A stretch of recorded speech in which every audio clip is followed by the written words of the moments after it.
When we talk about Sonic 1, we usually think of the famous 16-bit Genesis game, but it's easy to forget that another version of Sonic 1 exists, one released for the 8-bit Sega Master System and the handheld Game Gear, and this version has a few interesting oddities worth exploring as well.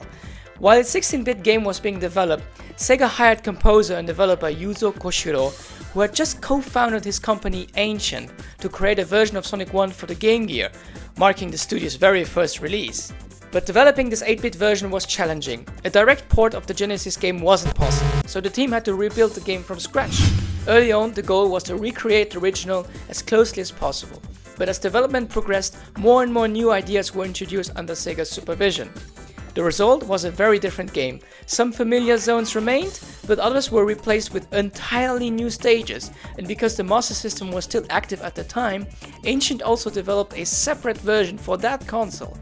Both 8-bit versions eventually launched in late 1991, only a few months after the Genesis original, quite impressive for a first-time developer. Moving from 16-bit to 8-bit naturally meant changes, as there are simply fewer graphical details and less processing power to work with. So what changes did the developer Ancient make?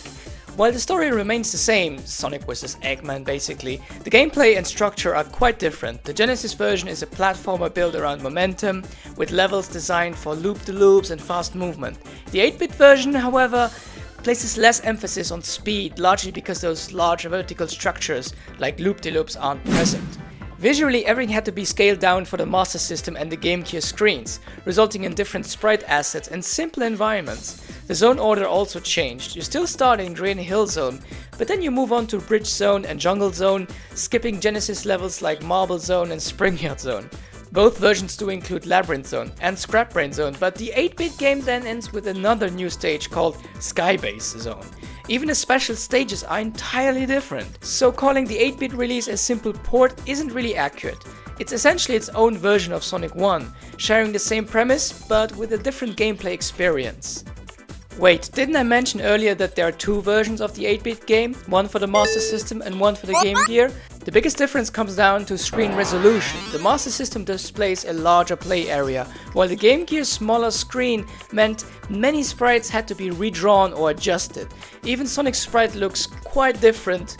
I mean, he appears a bit more choppy on Game Gear, though still recognizable. Due to this screen crunch, the Game Gear version saw a number of level design changes, with some layouts changed and certain sections removed. One amusing difference appears in the Green Hill Zone boss fight. Because of the smaller screen, Eggman flies lower in the Game Gear version, which actually makes the fight noticeably easier compared to the Master System release. Alright, enough comparisons. Let's quickly look at some unused content before wrapping up. There are a few interesting leftovers in the 8-bit versions, like this totem pole, found only in the Master System build, some oddly placed springs, and even this large Labyrinth Zone pillar structure that doesn't really appear in the Genesis game at all.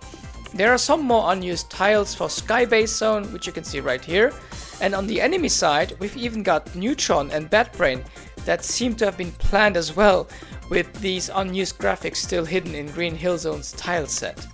There's even a small prototype build of the Game Gear version that you can even try via emulation.